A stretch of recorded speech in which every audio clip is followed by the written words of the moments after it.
నమస్తే, తెలుగురాజ్యంకి స్వాగతం. నేను మీ సంధ్య. ప్రస్తుతం కేంద్రంలో బీజేపీకి ఎదురుగాలి వీస్తుందా అని అంటే జరుగుతున్న ఇన్సిడెంట్స్ను చూస్తే అవునని చెప్పక తప్పదు.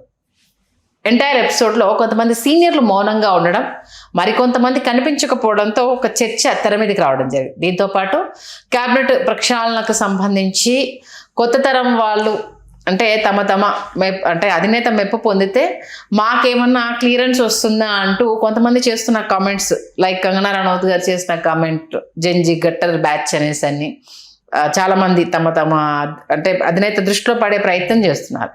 రాజ్నాథ్ సింగ్ గారు కావచ్చు, అమిత్ షా గారు కావచ్చు, ఎందుకు ఈ అంశాల గురించి ఎక్కడ అడ్రస్ చేయట్లేదు? ఆల్మోస్ట్ 2 వారాలు అయింది, వాళ్ళు కనిపించి కూడా ఏం జరుగుతుందో తెలుసుకునే ప్రయత్నం చేద్దాం. సీనియర్ పొలిటికల్ అనలిస్ట్ భరద్వాజ్ గారు మనతో ఉన్నారు, ఆయన మాటల్లో. భరద్వాజ్ గారు నమస్తే. నమస్తే అండి. ఏంటి సీనియర్ల మౌనం ఏంటి, కొత్తగా వచ్చిన నేతల దూకుడులు ఏంటి, ఏం జరుగుతుంది బీజేపీలో? అంటే ఎలా ఆర్గనైజ్ చేసుకోవాలి విధాన రూపకల్పన వ్యవహారంలో వాళ్ళు తలమునకలై ఉన్నారండి లోపల. రెండోది, ఇక్కడ రకరకాల గొడవలు రేపుతున్నారు. నెమ్మదిగా ఆర్ఎస్ఎస్ అయితే ఒక మూడ్లోకి వచ్చేసింది. ఇప్పుడు మోహన్ భగవత్ నాయకత్వంలో ఒక ప్రోగ్రాం ఒకటి ఏర్పాటు చేస్తున్నారు వాళ్ళు విద్యార్థులతోనే. విద్యార్థులు వాళ్ళకి ధార్మికత గురించిన బోధ చేయటం కోసం ఆయన ఏదో మీటింగ్ ఏర్పాటు చేస్తున్నాడు. నెమ్మదిగా అటువైపుకి యాక్టివేట్ చేయాలి ఏబీవీపీ, ఆర్ఎస్ఎస్ వీటిని వాడి విద్యార్థి లోకాన్ని ఏదో విధంగా తమ కంట్రోల్లోకి తెచ్చుకోవాలనే ప్రోగ్రాం ఒకటి మొదలైంది. వాళ్ళు మొత్తం యాక్టివిటీస్ అన్నీ ఇప్పుడు స్టూడెంట్ సెంట్రిక్గానే నడుస్తున్నాయి. అలాగే ప్రభుత్వాన్ని ఈ పోయిన దీనిలో నుంచి, అంటే ఇది చాలా మందికి ఊపిరినిచ్చింది. ఇక్కడ మాట్లాడటం ఆపేసిన లెఫ్ట్ ఫోర్సెస్కి ఒక రకంగా ఊపిరి పోసింది అది కాక్రోచ్ మూమెంట్. వీళ్ళందరినీ ఎలా కంట్రోల్ చేయాలి, మళ్ళీ ఆల్రెడీ కగార్ ఆపరేషను అవి ఇవి అని చెప్పి ఆయన చాలా చెప్పాడు. ఈ దేశంలో ఆఖరి మావోయిస్టును కూడా నిర్మూలించేసాం, మార్చి 31తో వాళ్ళ లెక్క సెటిల్ అయిపోయింది అని చెప్పాడు ఆయన. కానీ సెటిల్ కాలేదు అని మాట్లాడుతున్నారు చాలామంది. ఈ మాట్లాడుతున్న వాళ్ళందరినీ ఎలా కంట్రోల్ చేయాలి, దేశాన్ని తిరిగి తన కబ్జాలోకి ఎలా తెచ్చుకోవాలి. అలాగే పబ్లిక్ మూడ్ కూడా కొంత మారింది. ఈ పర్టికులర్గా నిన్న జరిగినటువంటి ఈ ఉప ఎన్నికల సందర్భంగా గుజరాత్లో వాళ్ళ బలం, అంటే వాళ్ళ మెజారిటీ చాలా తగ్గింది. ఈ పరిస్థితి ఏమిటి, దీన్ని ఎలా హ్యాండిల్ చేయాలి అనే దానిలో వాళ్ళు తలమునకలై ఉన్నారు. పర్టికులర్గా బీహార్లో అయితే వాళ్ళు చేసినటువంటి ఈ రాజకీయ మార్పు, బీజేపీ నేరుగా కంట్రోల్లోకి తీసుకోవటం అనేది జనాలకి ఎక్కడో నచ్చలేదు అనేది వాళ్ళకి అర్థమవుతోంది ఇప్పుడు పీకే గెలుపు నుంచి. కనుక ఈ వ్యవహారాలన్నీ ఎలా వెళ్ళాలి, రూట్ మ్యాప్ ఏమిటి, ఎవరినంటే బెదిరించి కంట్రోల్లోకి తీసుకోవటం, కేసులు పెట్టి కంట్రోల్లోకి తీసుకోవటం, ఇలాంటి ప్రయత్నాలని మించి జరుగుతున్నాయి ఇప్పుడు. ఇప్పుడు కాక్రోచ్ జనతా పార్టీని ఎలా ట్యాకిల్ చేయాలి అనేది ఒక ప్రధాన అంశంగా మారింది. కనుక ఈ అన్ని వ్యవహారాలని మాట్లాడుకోవడం కోసం వాళ్ళు ప్రస్తుతానికి అజ్ఞాతవాసంలో ఉన్నారు. రాజ్నాథ్ సింగ్, అమిత్ షా తదితరులు పాతోళ్ళని, అంటే సీనియర్ల నుంచి కూడా ఇబ్బందికరమైన ప్రకటనలు వస్తున్నాయి. మురళీ మనోహర్ జోషి లాంటి వాళ్ళు మాట్లాడేశారు. ఇలాంటి ప్రకటనలు రాకుండా చూసుకుంటూ జాగ్రత్తగా పార్టీని నడపాలి అనేది వాళ్ళ గొడవ. రెండో వైపు ఈ గందరగోళంలో కీలక పాత్రల్లోకి మనం ఏవైనా ఎగబాకగలమా అనేది ఈ కంగనా రనౌత్ లాంటి వాళ్ళ గొడవ. వీళ్ళకి తెలుసు పార్టీ గందరగోళంలో ఉంది ప్రస్తుతం అని తెలుసు.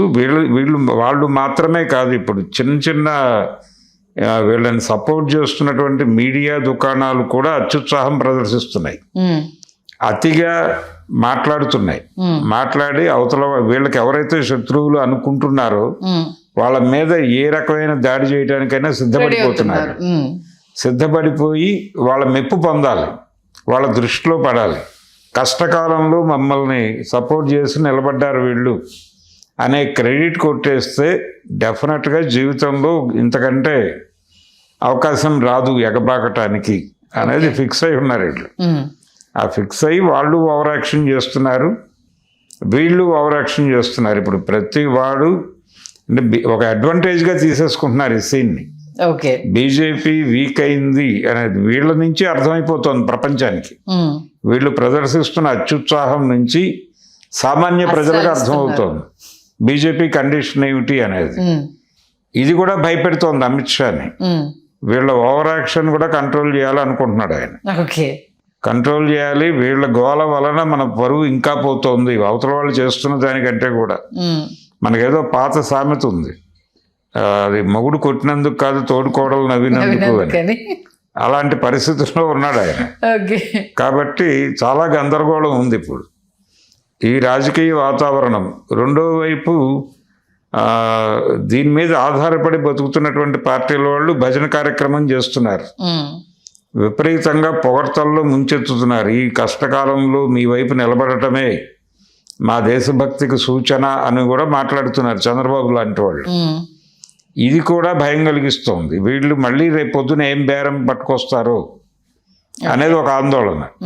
వీళ్ళు కంట్రోల్ తప్పిపోతారేమో ఈ పొగడ్తల్ని అడ్డం పెట్టుకుని అనేది భయం. వాళ్ళు ఏదో పొగిడేశారు, నరేంద్ర మోడీ భజన కార్యక్రమం జరిగింది భోగాపురంలో అనుకుంటున్నారు, కానీ ఈ భజన కూడా భయపెడుతోంది వాళ్ళని. రేపు పొద్దున వీళ్ళు ఏ గొంతెమ్మ కోరికలతో వచ్చి ఢిల్లీలో కూర్చుంటారో అనేది భయం. అంతే కదా. ఇప్పుడు ఒకటి ఉన్న పలంగా ఇది చేస్తున్నారని అంటే ఏదో ఎక్స్పెక్ట్ చేస్తున్నారనేది కామన్ గానే రైజ్ అవుతూ ఉంటది కదా. అవును. కాబట్టి ఇప్పుడు అందరూ భయపెడుతున్నారు, ఎవరిని చూసినా భయం వేస్తోంది వాళ్ళకి. ఓకే. అందుకని మాట్లాడాలా వద్దా భయపడే పరిస్థితికి వచ్చేసారు. అవును, భయపెట్టడం అనేది పోయింది. ఇప్పుడు భయపడటం దగ్గరకు వచ్చేసారు. వాళ్ళతో లాబియింగ్ చేయటం చాలా ఈజీ అనే మూడ్లోకి జగన్మోహన్ రెడ్డి లాంటి వాళ్ళు కూడా కదులుతున్నారు.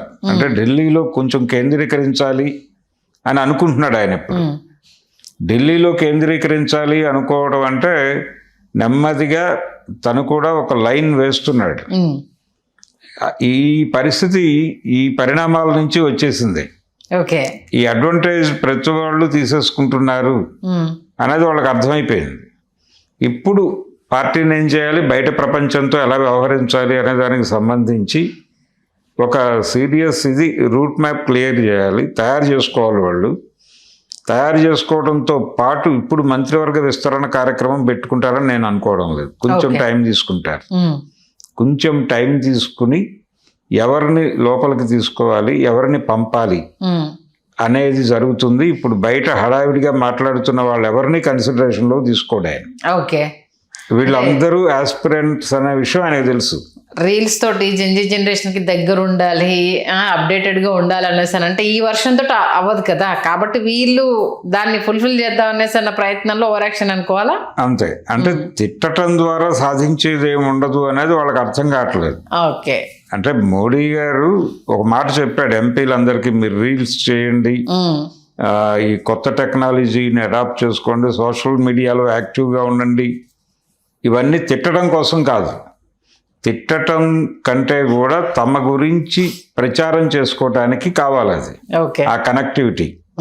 మీరు సెన్సిబుల్గా మాట్లాడి సపోర్ట్ చేసుకుంటూ వెళ్ళండి, అంతే తప్ప అవతల వాళ్ళ మీద వికృతమైన కామెంట్స్ చేయటం ద్వారా వాళ్ళకి అనవసరంగా బలాన్ని ఇస్తున్నారు మీరు అనే దిశగా ఆలోచన నడుస్తోంది అక్కడ. కాబట్టి వీళ్ళు చేస్తున్నటువంటి వ్యవహారాలకి వీళ్ళేదో మా అందరికీ క్రెడిట్ రైటింగ్ ఉంటుంది అక్కడ, ప్రోగ్రెస్ కార్డులు తయారవుతున్నాయని అనుకుంటున్నారు, కానీ ప్రోగ్రెస్ కార్డులు ఏవి తయారు కావటం లేదు అక్కడ. కాబట్టి ఎంత కష్టపడినా వృధా ప్రయాసే అంటారు. వృధా ప్రయాసే. ఇక్కడ ఎవరు కష్టపడినా, ఎవరి మీద బురద జల్లినా ఇవేవి అక్కడ దాకా వెళ్లే పరిస్థితి లేదు. ఇప్పుడు అమిత్ షా అయినా రాజ్నాథ్ సింగ్ అయినా వ్యూహాత్మక మౌనమే. ఇది వ్యూహాత్మక మౌనమే. వాట్ నెక్స్ట్ అనే దాని మీద focused. How to tackle the cattle అనే పద్ధతిలో ఉన్నారు ఇప్పుడు. ఓకే. ఒక్కోసారి అది మేధావుల మౌనం కూడా భయంకరమే అనేసి అని, ఇది ఏ రకమైన భయంకరం అనేది చూడాలి.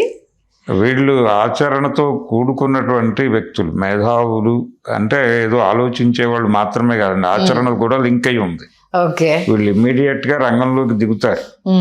అందుకని వీళ్ళు ఏం ఆలోచిస్తున్నారు అనేది ఇప్పుడు భయం కలిగిస్తుంది కొంతమందిని, టెన్షన్ పెడుతోంది. వాళ్ళు భయపడుతున్నారు, వాళ్ళు ప్రపంచాన్ని భయపెట్టే ప్రయత్నం చేస్తున్నారు. చూద్దాం, భయపడతారో, భయపడే పరిస్థితి వస్తుందో, లేకపోతే గందరగోళమే అవుతుందో అనేది మంచి విశ్లేషణ అందించారు. Thank you. థ్యాంక్ యూ అండి.